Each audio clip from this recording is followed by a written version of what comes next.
Well, hello everyone and welcome. I'm delighted to welcome you to this session. This is taking place during lunchtime, as we know, Intersect 2021, and this is generously sponsored by EnGen. So I'd like to introduce you to the founder and chief executive or education officer, Katie Nielson, who has some slides to share and she'd love to tell you about the great work that they do. So Katie, I'll turn this over to you.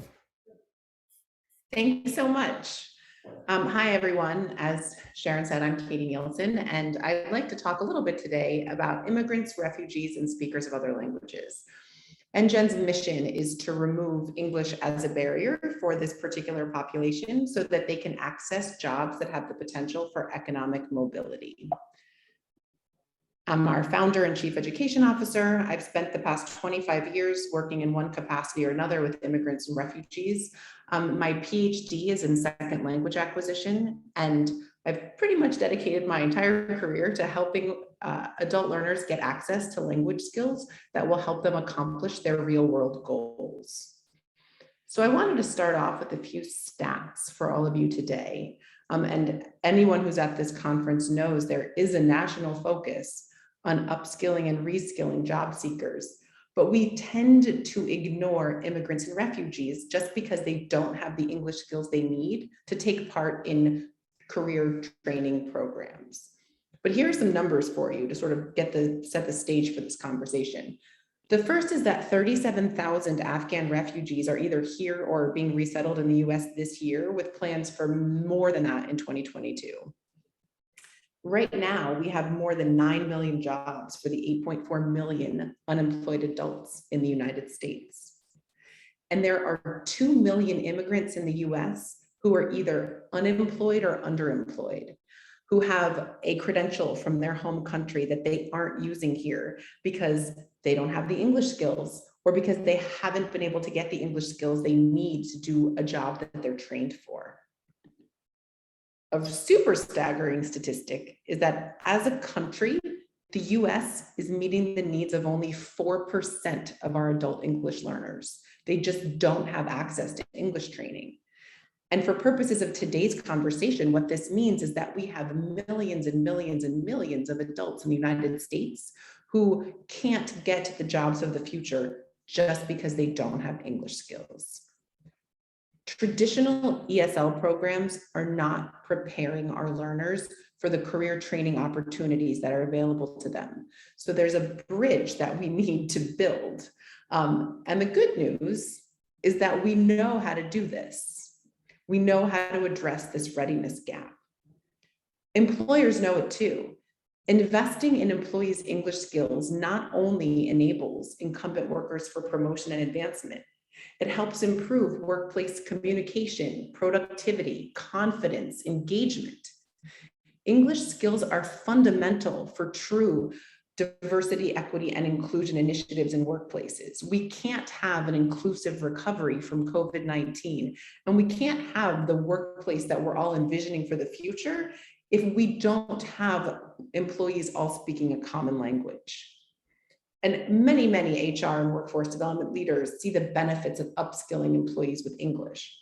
They just really struggle with where to start. And the first thing to understand is that learning a language requires learning a skill, not studying a content area. So it's not the same as studying calculus. It's much more like learning how to cook or to surf or to ride a bike. And as everyone at this conference today knows, adults learn best by doing. So we need to get learners actively using the language that they're trying to learn in order to be able to get the skills they need. The most effective way to reach adult language learners is task-based language teaching. And what this means is that instead of starting with words like apple and banana and elephant and the sounds that animals make at the zoo, we start with the language you need to get the job you want, to do the tasks that are important to you. We work backwards. You can see on the screen here, this learner is getting vocabulary associated with the role of a CNA, which is going to be very, very different from learning the days of the week or the letters of the alphabet. The most effective approach uses contextualized real-world content that is directly relevant to learners' needs and goals. And it's enabled, we enable, the easiest way to do that is through technology. Now, when I say this, the question that I often get is, but my language learners don't even have email addresses. They don't have digital skills. We can't teach immigrants, refugees, and speakers of other languages with technology because they don't have access to it. Now, that's a fair point. I think the National Skills Coalition found in 2020 that if you're looking at English language learners overall, 40% have no digital skills. This doesn't mean that we don't use technology to teach them. It means that we need to include access to technology in what we're teaching them. So how do we address this? We do it with mobile online training learners can get from their phone. So we're not asking them to download software on a computer. We do it with comprehensive digital literacy courses and integrating English with critical technology skills so that we're actually preparing learners for the career pathways that will be available to them, all of which are going to require technology. So incorporating literacy with technology, with job skills. This is how we do it. This is the secret to how you can enable an historically underserved population with English skills and workforce skills and technology skills all at the same time. So how do we do this? How do we build a better model? Regardless of the model of workplace English upskilling, there are some universal requirements for a successful program. For example, you need to have an internal champion, which means somebody at the workplace needs to care that learners and workers are getting English skills. It needs to start with a needs analysis, which means that we need to understand what learners' English needs are and how they intersect with their digital literacy needs, with the job needs in order to create a program. We need learners. We need objectives because we need to be able to measure whether or not this program has worked. Like, what's the goal of the program? Is it to increase capacity? Is it to increase workplace collaboration? Is it to help learners communicate across the workforce? Is it to create new talent pools who are eligible for promotion and advancement? Like, why are we doing this? We need a provider of some sort. Someone has to enable learners with English skills. There needs to be funding, and the funding in workplace programs comes from different sources. Sometimes it's WIOA funding, and sometimes it comes through employee development funds, and sometimes it's part of an HR benefits package. So, but figuring out what that is definitely a requirement. And then we need success metrics. Like, we need to measure whether or not our program is working. So those are the universal requirements. And here's a little checklist for what to do. So the first question is, who needs to learn English? What's their job role? What's their language level? And then why do you want them to learn English? Is it because it's the right thing to do to perform their current role better, to become eligible for promotion or further training, something else? What do they need to learn? Like, not every English learner needs a one-size-fits-all business English or workplace English curriculum. Like, some of them will need to work on reading or writing or speaking or listening or a combination of those things. What resources will be available? And then what model is going to work best? Is it something that's based in the workplace? Do you want to involve an adult education provider? Do you want the adult education provider to come to the workplace?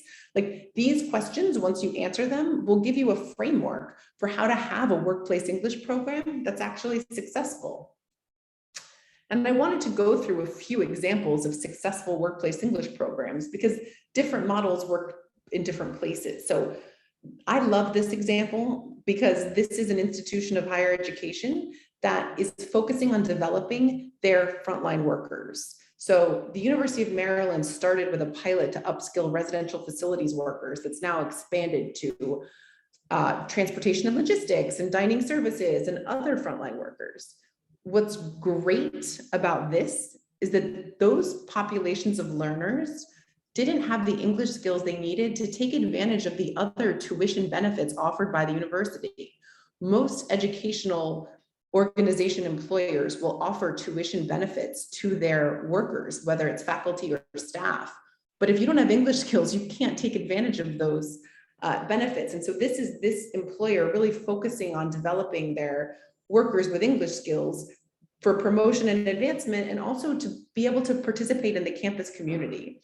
And what they found in this pilot is that learners were very engaged with the platform. They used EnGen as their provider. Learners improved their proficiency, and learners were able to then go on and take advantage of other training programs on campus. Another example that I love was a pilot program that we did at Chobani in upstate New York a couple of years ago, and it's now expanded. But what was really nice about this model is that those workers were all frontline workers who had participated in an English learning program at work, and they were given pay raises after they improved their English proficiency. Some of the learners in that initial pilot went on to get promotions, be promoted from, I know there was one who went from a forklift, went to be promoted to a forklift operator role. Somebody else got a role as a sanitation lead. But in general, the employer was investing in English skills for their frontline workers, and the workers were able to do this work after hours. So in the past, this particular employer had brought people on site and offered classes, and it's really hard for shift workers to be able to attend class after a 12-hour day. When you've been on your feet and working for 12 hours, you're not in the right frame of mind to take a 2-hour English class and really focus. But if you can do the work on your own, on your mobile device, at a time that's convenient to you on a different day, then you're able to participate. And we were able to see proficiency gains across that cohort. Here's another employer, Taziki's Cafe, that has been investing in English programs for frontline workers. This particular learner is an immigrant from El Salvador who was able to be promoted from an entry-level prep cook role to a role as a kitchen manager. And she's continuing to work on her English skills, and she's preparing for the job of assistant manager. So this employer is finding that you can take the most entry-level workers in your organization and help them with English skills, and they're more likely to stay with you, and then you're cultivating and developing your own internal talent pool while you're helping people with English skills.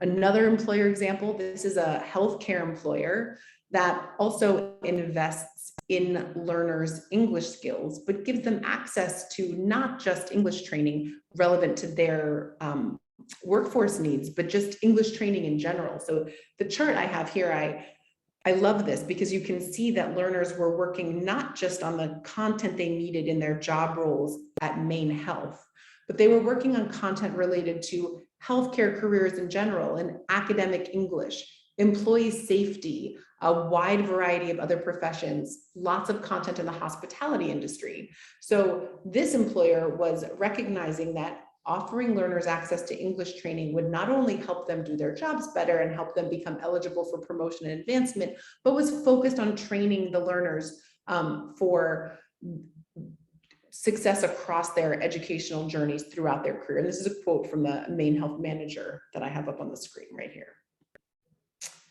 And so finally, I have some data from our partnership with Guild Education, where we work with frontline workers at places like Walmart and Target and Chipotle. And we have data here from an impact report looking at learners who used our platform.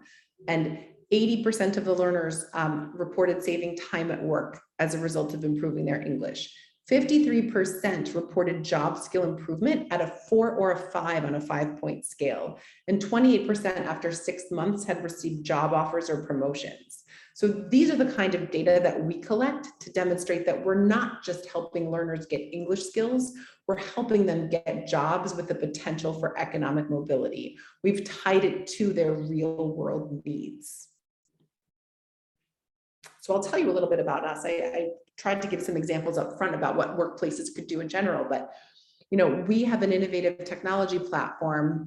I have 10 patents on the technology that I built that helps us deliver language learning content at scale. And what we're really trying to do is help prepare learners for the jobs of the future. So we combine personalized learning with an easy to run platform, sector specific, career specific instruction, real world content, and visibility into learner performance to make a workplace English program something that any employer can offer, whether you're doing it for thousands of employees or for 15 employees. Instead of using things like the words for, at the doctor's office, we take authentic training materials. Like this measuring a resident's height in bed comes from training materials for a medical assistant certification program. And we've turned those into language lessons. So learners aren't wasting their time with content that isn't relevant to them or interesting to them. They're getting materials that are tied to their needs and goals. The right thing is different for everyone. So our AI-powered platform gives learners what they need when they need it. The workplace is actually an ideal environment for English upskilling because learners are getting meaningful, targeted training in an environment where they can actually practice. So the training is tied to real workplace needs. Lessons are engaging and relevant and motivating.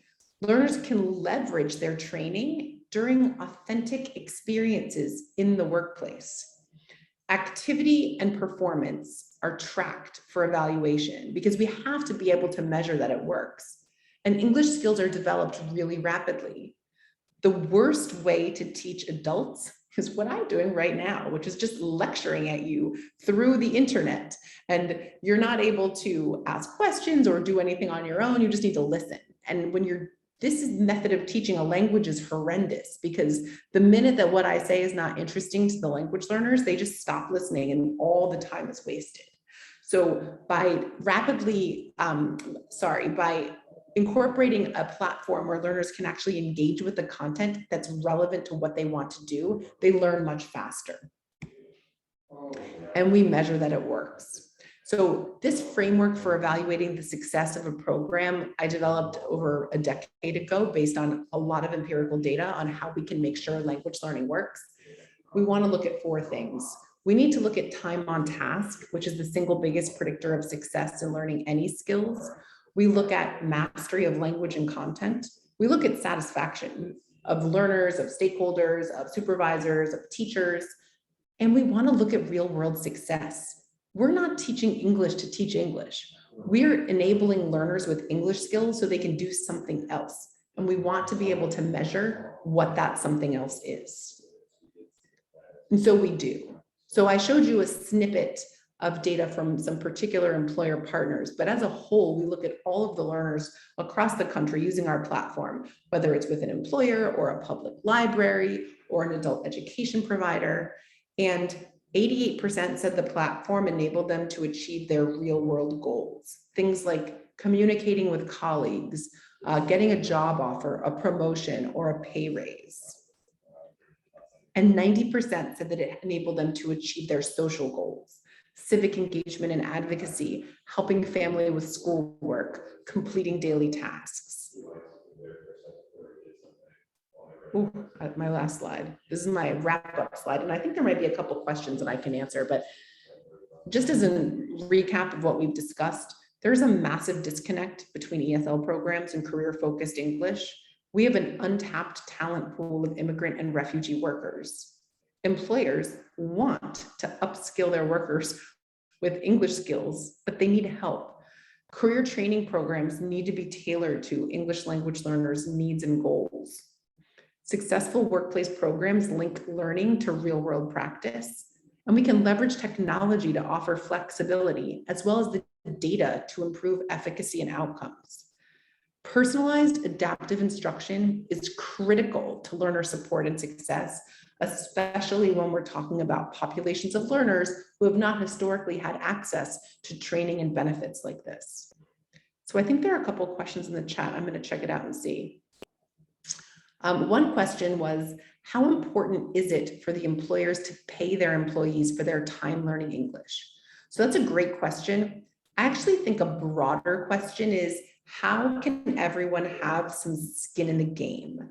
So if you can pay your employees for the time learning English, great. If you can't do that, but they could get some sort of an incentive for completing an English program, great. If that incentive is cash-based, that's awesome. If it's access to something else, that's great too. employees need to know that the English training is important to the employer. And some employers have had employees pay for some part of the training themselves and then get reimbursed when it's over. They're all different models where everybody who's participating in the language upskilling understands that what they're doing is important. So what does investment look like across these industries? Money, time, devices on the parts of the employers.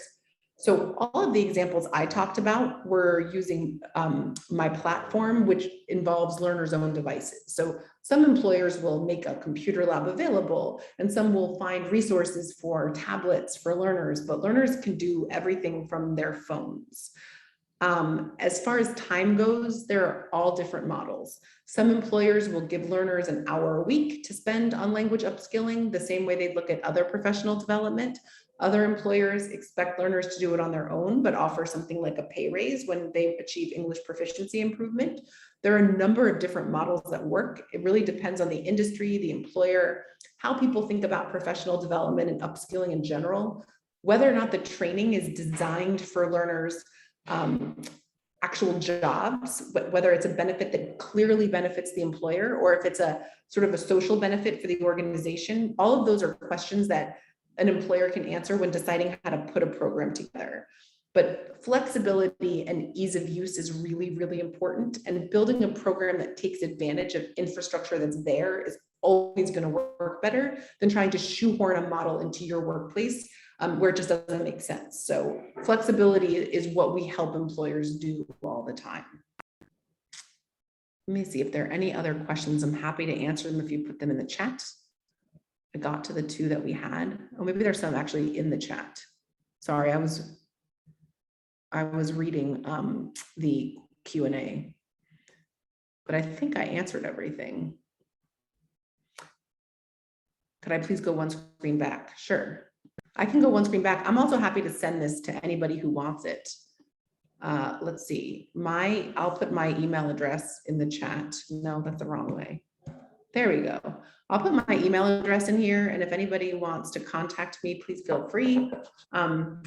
We also have a bunch of upcoming webinars that we're offering. I put the address in there so you can go see those if people want to learn more information about what we do and have a product demo and see how we work with employers.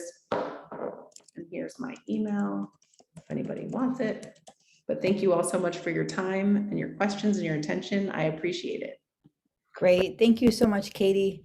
I just want to thank EnGen again for the sponsorship, which has helped underwrite this wonderful symposium. That's why it's free to our members here. Thank you, Katie, for all that you've been doing in this field for a long, long time, for the software that you've built, the curriculum that you've worked on, for investing into adult education. We truly appreciate it. Thank you so much. You're welcome. You're welcome. And so now I'm going to introduce Katie Adams, who is with Soffel Partners. For those of you that know, there was a recent award for the Department of Excellence for apprenticeships, and Soffel Partners is leading that.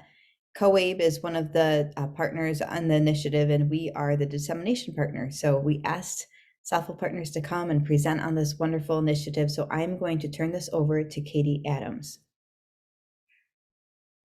Katie, you are muted. Yes, thank you. 20 months into the pandemic and still searching for that unmute button. Thank you so much, Sharon, and thank you so much for the opportunity to join this fantastic group of folks. And congratulations to COABE and to all of your partners and supporters for putting on today's session. I'm a big fan of Team Katie here and want to thank Katie and EnGen for the session that preceded this. It really could not have been a better segue into what we're going to be discussing today, which is apprenticeship. And so I'm going to go ahead and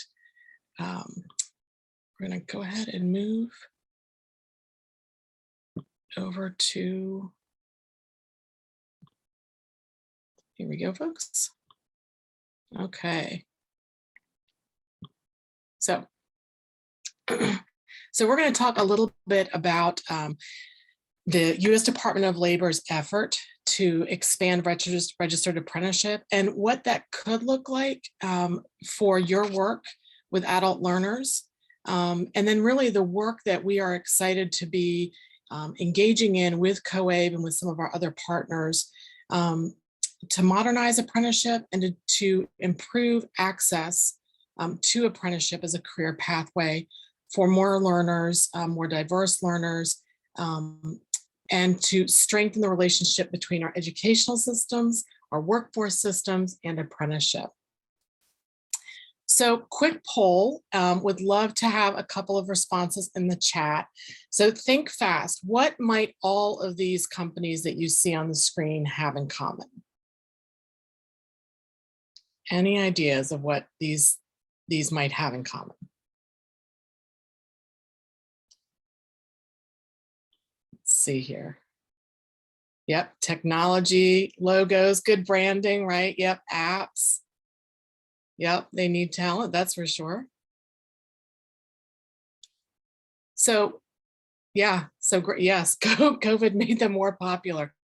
Stocks went up. Yes, we all wanted to have invested in Uber pre-COVID, right? Or DoorDash. The reality is that none of these companies or services existed less than 15 years ago. Some of them haven't existed for 10 years. So if you can think about the pace at which these companies have not only entered the scene, but their services and their technology has changed Americans' daily lives, Americans' work lives, and really the skills that we're all expected to be able to navigate on a regular basis. Sort of joking aside, but all of us are now expected to be Zoom literate and know how to navigate apps. A lot of us are using Slack or similar types of internal communications platforms with our workers, with our colleagues. And so if you think about how quickly these technologies have come onto the scene and really reshaped our daily lives, it's not a stretch to say that that same pace is accelerating, hang on a second, is accelerating our workplace. So the reality is that it's not just technology, but in large part, technology is driving a rapidly changing workplace. Right now, the half-life of skills, particularly technical skills, not just technology skills, but most applied technical skills, the half-life is about 5 years. And that has some real implications. It used to be in a sort of post-World War II economy that the assumption was you go from high school, you go to college, and then you're set. You have that degree, or maybe you get some training on the job immediately following high school, or through some vocational education, and you're set for the rest of your 20, 30, 40-year career. The reality is that's not feasible anymore. With half-life of skills only being 5 years, that means that we have to shift from a predominantly K-12 focus of learning to lifelong learning. At the same time, everyone, there's been a lot of discussion around the Great Resignation, or what we have going on in our workplaces now is we're seeing a lot of disruption, and there's a lot of theories as to what's happening. There's a lot of government involvement that might have been changing the equation for folks. But the reality is that this has been a long time coming and is not going to change anytime soon. 2 million baby boomers that were anticipated to remain in the workplace left the workplace, retired sooner than anticipated because they were getting close anyways, and COVID just made that decision easier. And so that anticipated move of baby boomers out of the workplace, at the same time as you have a smaller incoming labor pool, multi-generational labor pool, add to the fact you have a shrinking labor market participation rate. Quite frankly, people just aren't participating in the labor market quite as to the same degree that they used to. And that's projected to continue to decline. And the implication of that is that workers are really increasingly looking for career pathways, not just jobs, and employers are going to need to provide those career pathways. The shift is beginning to happen that it used to be, again, in a post-World War II economy, that that businesses and organizations were built on the assumption that labor was cheap and plentiful. And one thing we've learned post-COVID is that is no longer true. And so companies and organizations are beginning to realize, not only am I going to have to provide some kind of training to keep our workforce up to snuff on the skills and the competencies that they need, but we're going to have to give them more reasons to not only accept a job with us, but to stay in our workforce. So it's not just a wage consideration, although that is a consideration. It's not just a benefits consideration. It's helping people see that there's a career pathway to greater levels of responsibility and compensation and benefits over the life of their career. And then lastly, we have very rapidly evolving technology, including AI, automation. Things are happening much more quickly than I think even most of us anticipated. I joke that I can remember being in the workforce when the internet sort of came into our collective consumer consciousness. And I remember being part of a team that was designated new media. And we had the conversation about whether or not we should really invest in this thing called developing a website, because we didn't want to take away from our print advertising budget. It's easy to laugh now, but the reality is that that pace of technology evolution is accelerating and will continue to accelerate. And so what does that mean for employers and for workers? Well, it means that employers are going to have to really shift from not just buying talent in the workplace by hiring predominantly as a result of someone having an academic credential. They're increasingly seeing the need to build their talent and to provide training for those roles. So what do those roles look like?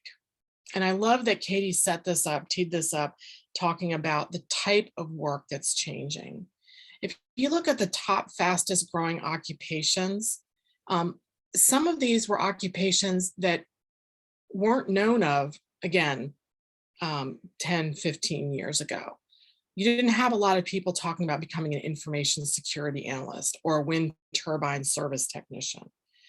The jobs that are the most quickly growing and will continue to quickly grow are, quite frankly, jobs that none of us were aware of, and our educational systems may not have been may not have been equipped to prepare us for. And so this is really putting employers in the position of figuring out, if we have a smaller incoming workforce, we have a move toward lifelong learning, because getting a one-time academic credential is not going to provide the knowledge and competency that someone needs over the course of their entire career. What are we going to do? We can't keep asking people to leave the workforce for certain amounts of time to go back and become a full-time student. People are increasingly cautious about taking on long-term student loan debt. And companies need to know not just that folks say on paper that they have these competencies and the knowledge. They need to know that they actually do have the competencies and knowledge. So that's why there's been an increased interest in apprenticeship. Apprenticeship, fortunately, is a bipartisan issue because it's a proven workforce solution. And I'm willing to wager that a lot of people here did not really start hearing much about apprenticeship on a regular basis until maybe the last 4 to 8 years. Prior to that, apprenticeship, most people's sort of conception of apprenticeship is really built on the skilled trades. And what I like to say is that we have learned a lot from and greatly benefited from what the skilled trades have taught us about apprenticeship as a workforce development strategy. But the reality is that registered apprenticeship is an industry-driven, high-quality career pathway, and it enables employers to develop both their new hires and upskill their current workers for critical occupations. So let's talk a little bit more about this. Industry-driven means that the students, the adult learners that you have in your programs, that employers are looking for ways to engage those workers, but they need those workers to have a pathway to develop those competencies and knowledge that they're going to need to succeed in their jobs and deliver value in the workplace. So registered apprenticeship is industry driven because it starts with an employer. An employer has to be at the center of this apprenticeship system. Well, what is that employer providing them? Well, they're going to be providing on-the-job training. What that means is that we have an apprenticeship position, say, for example, for a cybersecurity support technician. Through an apprenticeship program, your learners are going to be able to apply for a position where they're going to receive training on the job as a paid employee to develop mastery in that occupation. The employer decides what the qualifications are for someone coming into that program, but because they have a training plan in place, they can broaden the pools from which they typically source talent. In addition to the on-the-job training that someone's going to be receiving from a supervisor or from a mentor, that apprentice is also going to be required to complete related instruction. And what that is a combination of both technical courses and soft skill, or what I call core employability instruction. Typically, it's going to average out to be about 144 contact hours of instruction each year. And that's instruction selected by the employer, and it can be provided through a variety of ways. The employer themselves can provide that related instruction. Say, for example, an employer uses, in the construction trade, for example, they use NCCER material to train workers in a specific competency or skill area. They can provide that related instruction in-house. They can also team up with an intermediary to be able to access training for their apprentices. They can work with a community college, an adult education center, a career and technical education center. We even have high school-based programs. So that related instruction can be chosen by the employer and delivered through a variety of providers. Lastly, wage progression. Apprentices typically enter their occupation at about 40 to 70% of the wage for that occupation for someone that's an experienced professional.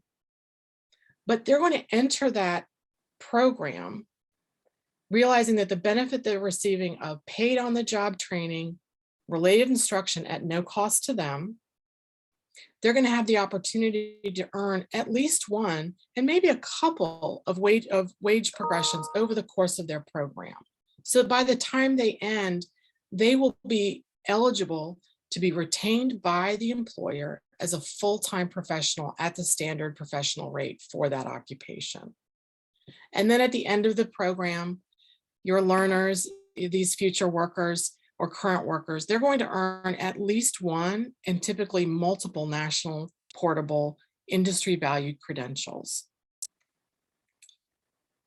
So where is apprenticeship being used? Because like I said, a lot of us still have that concept of apprenticeship being something that is typically just limited to the skilled trades.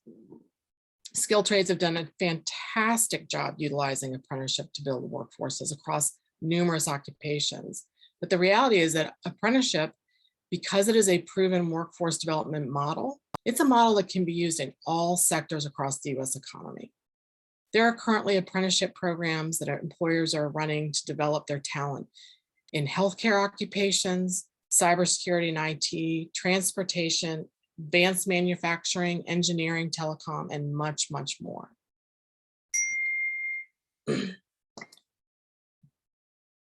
So what does it look like right now? How is apprenticeship being modernized and expanded? We've talked about that it can be found across every sector of the US economy. But the reality is that what does it mean for your individual learners and workers? It means that apprenticeship is expanding beyond the trades into occupations that are high growth, high demand, and paying increasingly high wage salaries. Just an example of some industries and apprenticeable occupations are cybersecurity technician, home health aides, wind turbine technicians, cooks, and substance abuse counselors. There are over 1,500 apprenticeable occupations. That means that employers have frameworks that they can customize and begin using today to train workers that they may not be able to figure out how to get them into their workforce if they're relying on a standard K through 12 educational system to prepare them for direct entry into that occupation. So as we started looking at this opportunity, which I'm going to be talking about in a minute, to lead a USDOL registered apprenticeship center of excellence, we started talking with COABE leadership, and we looked at what are some of the challenges around apprenticeship and adult education. And Sharon was able to share with us a very revealing statistic from a 2017 survey of ABE members that in 2017, only 4 local ABE programs in the US self-reported as having a registered apprenticeship program. And here's why that is a shocking and a statistic, and yet I find it as something that is also incredibly hopeful, is because ABE programs represent one of the largest potentials for workforce development and new talent sources for employers. If we can do a better job of engaging ABE programs in apprenticeship, we're going to be providing those adult learners with fantastic paid career pathways that require no student loan debt, that is going to result in certifications, and it's going to strengthen relationships with employers. But right now we have a lack of meaningful ongoing connection between education institutions overall and industry employers to inform that curriculum and course development and delivering registered apprenticeship programs. We've also realized that there's poor coordination just within the workforce system to be able to co-enroll WIOA eligible students in registered apprenticeship programs. Registered apprenticeship programs are an approved training program format under WIOA. And so we want to encourage stronger participation and coordination between our educational institutions and programs and our workforce systems and our employers. And we're going to talk about that in just a minute.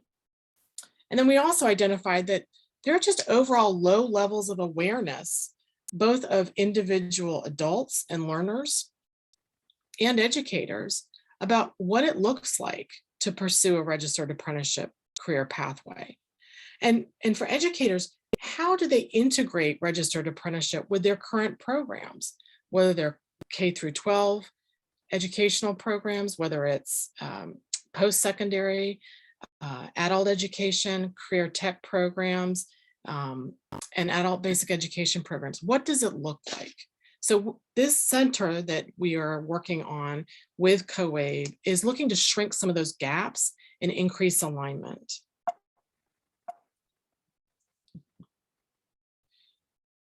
So what does it look like for educators to be engaged with registered apprenticeship, and why? Quite frankly, why? Educators have, as the daughter of 2 educators, I can attest, you have very, very full schedules already. So what's the benefit of getting involved in apprenticeship and making yourself more aware of the opportunities there? Well, the first thing is because it is going to give you a real platform to strengthen a connection with your local employers. Your local employers now more than ever are really searching for candidates for their occupations. And you are able to, by virtue of having student adult learners in your programs, you're able to provide employers with pools of candidates for both their apprenticeship and pre-apprenticeship positions. Increasingly, intermediaries are working with employers that have apprenticeship programs to say, look, we know that our students may not quite be ready to fully enter your apprenticeship program, but what if we work together to create some relevant training and instruction that would prepare them to apply for your program? That is incredibly well received by the employer, and is something that can be supported through the workforce system as well.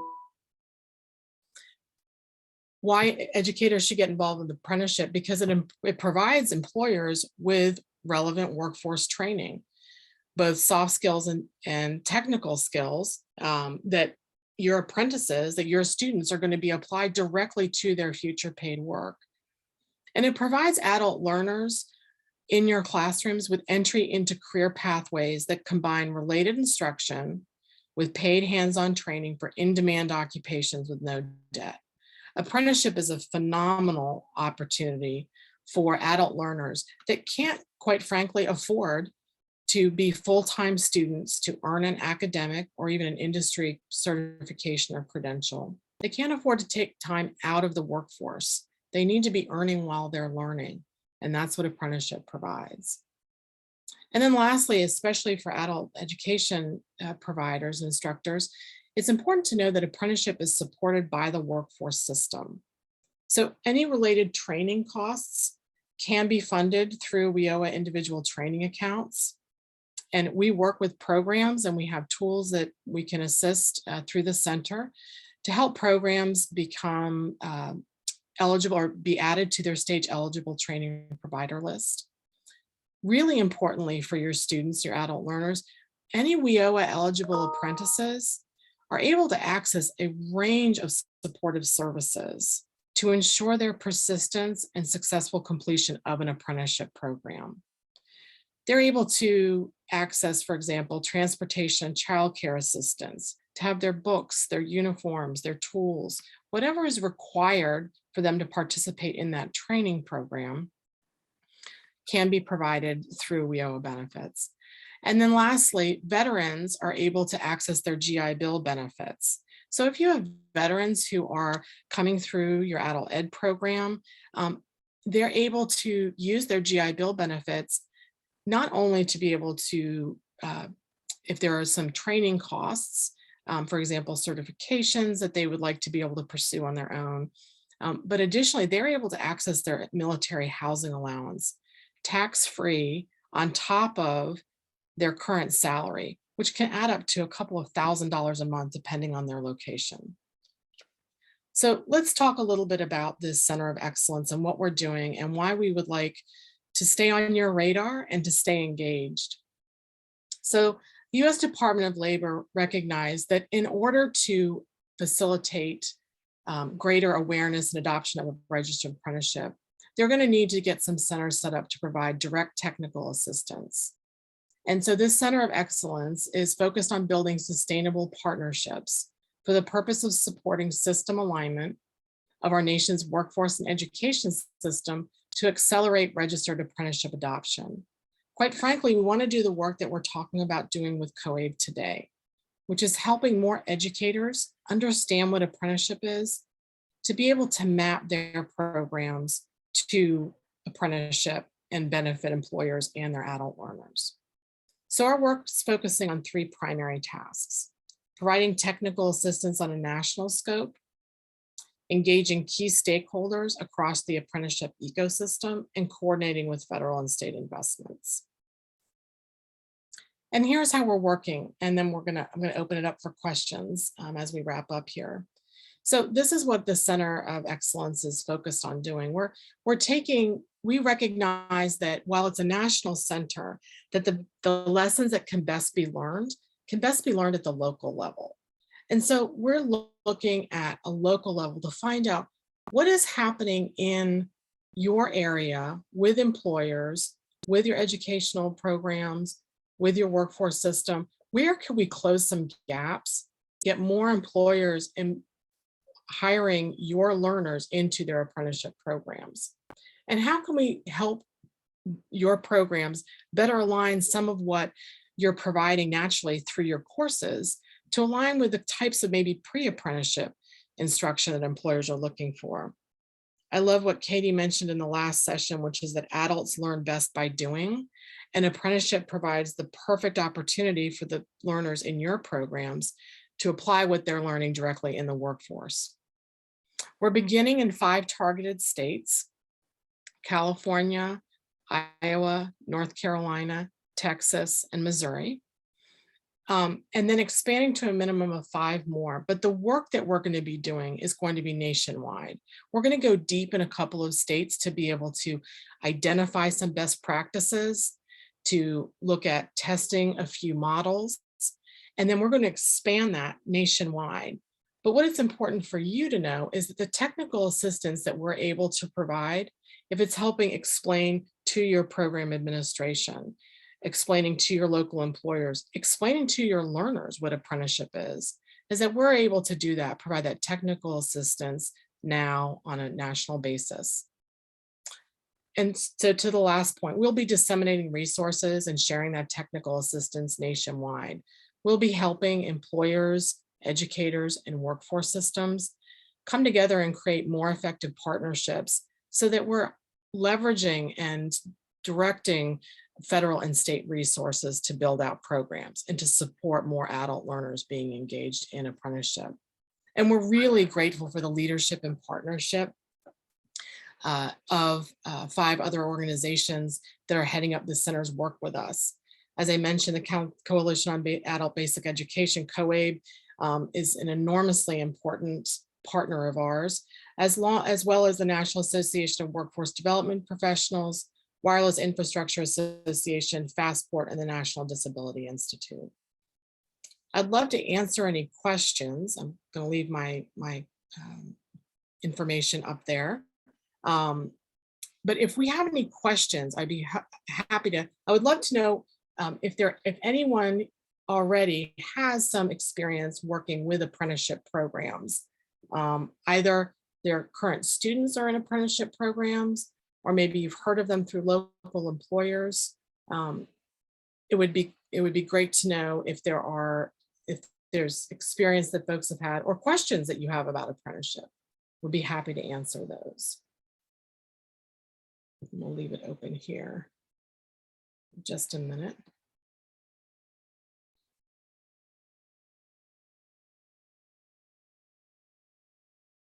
I answered everyone's questions. I know I'm not that I'm not that powerful. So that just means you did such a great job, Katie. That's yeah. what that is. Well, I know what I was going to say. Yeah, and Gigi, yes. So thank you. You're an adult ed provider and a registered apprenticeship program. Gigi, I would love to get your story. Those are the types of stories we want to get out there to show how it's being done and how it could be replicated. So fantastic. Sharon, thank you for this opportunity.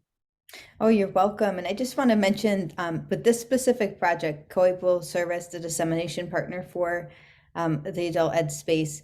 We'll also, as part of our part of the project, we'll be putting together a directory of apprenticeships around the country. So stay tuned for that. We already have the Behind Every Employer campaign that's running and operational, and we are pulling from there as well for those organizations that have noted they have a pre-apprenticeship or apprenticeship program. So we'll be in touch with more details on that. But do we have any final words, Katie and Katie, before we close out the session?